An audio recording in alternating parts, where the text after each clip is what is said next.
Bismillahirrahmanirrahim. Assalamualaikum warahmatullahi wabarakatuh. Perkenalkan, nama saya Aisyah dengan NIM A1P1210002, berasal dari Program Studi Pendidikan Geografi Angkatan 2021. Pada kesempatan kali ini, saya akan mempresentasikan tugas mata kuliah belajar dan pembelajaran yang diampuh oleh dosen Dr. Laode Amaluddin, SPD, MPD, dengan topik problem pembelajaran di masa COVID-19. Dari topik di atas, saya mengangkat 4 pokok pembahasan, yaitu yang pertama, masalah atau kendala yang dialami oleh tenaga pengajar. Yang kedua, masalah atau kendala yang dialami oleh peserta didik.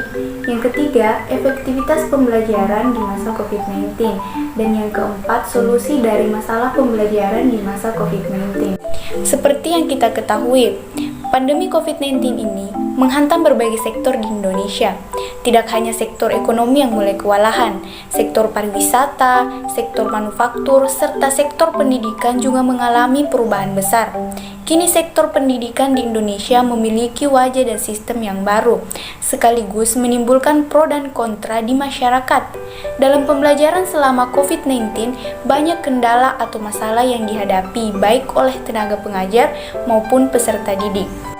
Nah, saya akan memasuki pokok pembahasan yang pertama, yaitu masalah yang dihadapi oleh dosen sebagai tenaga pendidik atau pengajar selama pembelajaran di masa COVID-19. Di mana kita ketahui, di masa COVID-19 ini kita dituntut untuk melaksanakan pembelajaran secara daring atau online untuk memutus mata rantai penyebaran COVID-19. Adapun masalah-masalah yang dihadapi oleh pengajar di masa COVID-19 itu, yang pertama, dosen dituntut untuk menguasai media pembelajaran, terutama di bidang teknologi, seperti penggunaan aplikasi Zoom, Google Classroom, Quiz, dan Google Drive, untuk menghantarkan materi dan tugas bagi mahasiswa. Karena hal ini mutlak harus dilakukan untuk mentransfer knowledge kepada peserta didik secara menarik dan efektif.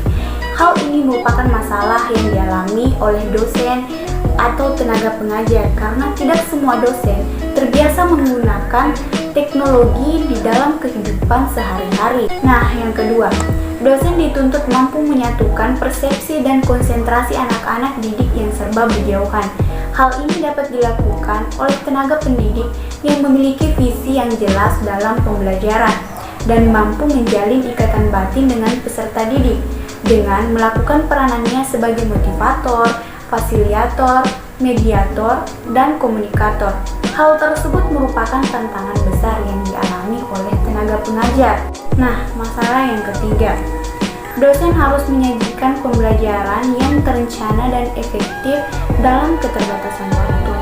Hal ini harus bisa dilakukan oleh dosen untuk mempersiapkan quality lesson plan dan mengatur langkah-langkah pembelajaran yang detail, agar dosen dan mahasiswa dapat menetapkan tujuan pembelajaran sesuai ketersediaan waktu dan memilih materi yang akan disampaikan dengan langkah-langkah yang tepat dan akurat. Nah, masalah yang keempat, dosen mengalami kesulitan dalam mengidentifikasi setiap karakter peserta didiknya, di mana hal tersebut penting dalam proses pembelajaran karena dapat memudahkan pengajar untuk menilai setiap peserta didiknya. Itulah tadi beberapa masalah atau kendala yang dialami oleh dosen sebagai tenaga pengajar dalam proses pembelajaran di masa COVID-19. Nah, saya akan memasuki pokok pembahasan yang kedua, yaitu masalah yang dihadapi oleh peserta didik dalam proses pembelajaran di masa COVID-19. Masalah yang pertama yang saya angkat yaitu masalah komunikasi antara dosen dan mahasiswa. Kuliah online menyebabkan komunikasi antara dosen dan mahasiswa mengalami kendala. Contohnya, mahasiswa mau berdiskusi dengan dosen mengenai pembelajaran atau masalah yang sedang dialami oleh mahasiswa.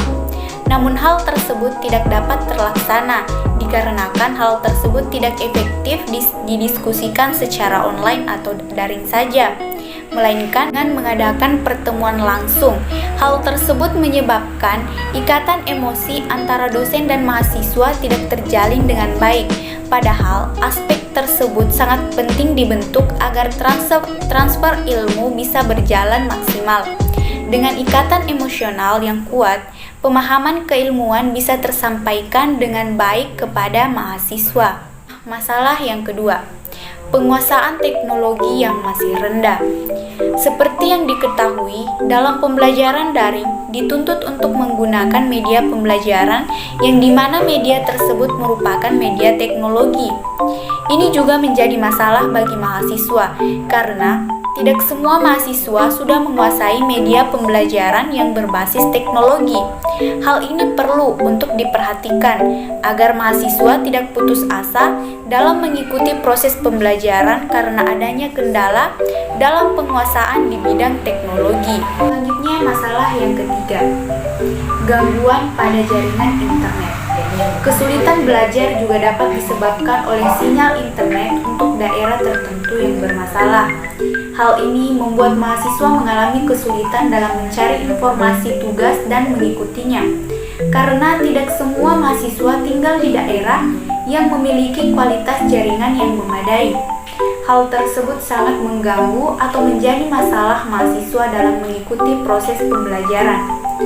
Karena paparan materi yang diberikan dosen seringkali terputus karena jaringan internet yang kurang stabil, menyebabkan pembelajaran tidak efektif dan mahasiswa tidak dapat menyerap informasi yang disampaikan oleh dosen secara utuh. Masalah yang keempat, yaitu masalah pembiayaan pembelajaran daring.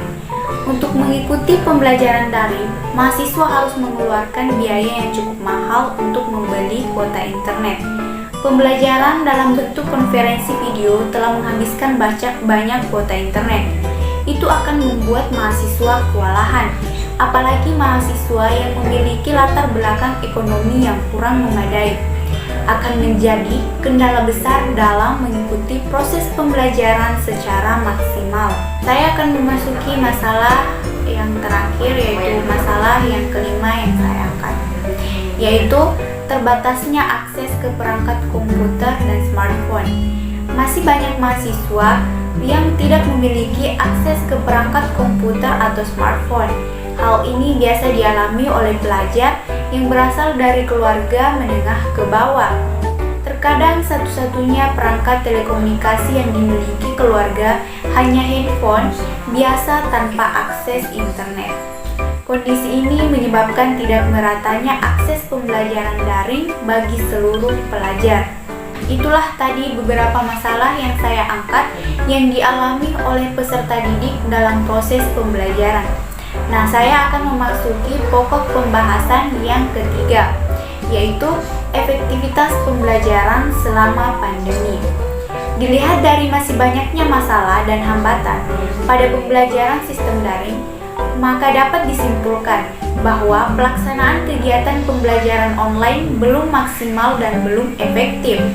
Efektivitas pembelajaran daring dipengaruhi oleh kemampuan dosen dan mahasiswa. Ketersediaan sarana dan prasarana yang memadai menjadi penunjang yang besar pada kesuksesan pelaksanaan pembelajaran. Saya akan memasuki pokok pembahasan yang keempat, solusi dari kendala pembelajaran online di masa COVID-19. Dari masalah-masalah di atas, saya mengangkat beberapa solusi, yaitu yang pertama, diupayakan menggunakan media pembelajaran daring yang variatif sehingga dalam pembelajaran mahasiswa tidak bosan dalam mengikuti pembelajaran. Yang kedua, yaitu materi yang disampaikan dalam pembelajaran sebaiknya sehari sebelumnya sudah diberikan kepada mahasiswa untuk dibaca terlebih dahulu, supaya ketika dosen menjelaskan materi, para mahasiswa dengan dapat memahami. Dan apabila masih ada kesulitan, maka mahasiswa dapat langsung bertanya mengenai materi yang belum dipahami. Solusi yang ketiga, dibagikannya kuota internet gratis secara merata. Seperti yang diketahui bahwa salah satu kendala dari proses pembelajaran adalah ketidakmampuan mahasiswa untuk membeli kuota. Apalagi mahasiswa yang memiliki latar belakang perekonomian yang kurang mendukung. Oleh karena itu, diharapkan agar pembagian kuota internet gratis diberikan secara merata. Solusi terakhir yang saya angkat yaitu Pastikan tempat pembelajaran kondusif dan memiliki kualitas jaringan yang bagus agar dapat lebih fokus dalam proses pembelajaran. Nah, demikianlah presentasi yang sempat saya sampaikan. Lebih dan kurangnya mohon dimaafkan. Wassalamualaikum warahmatullahi wabarakatuh.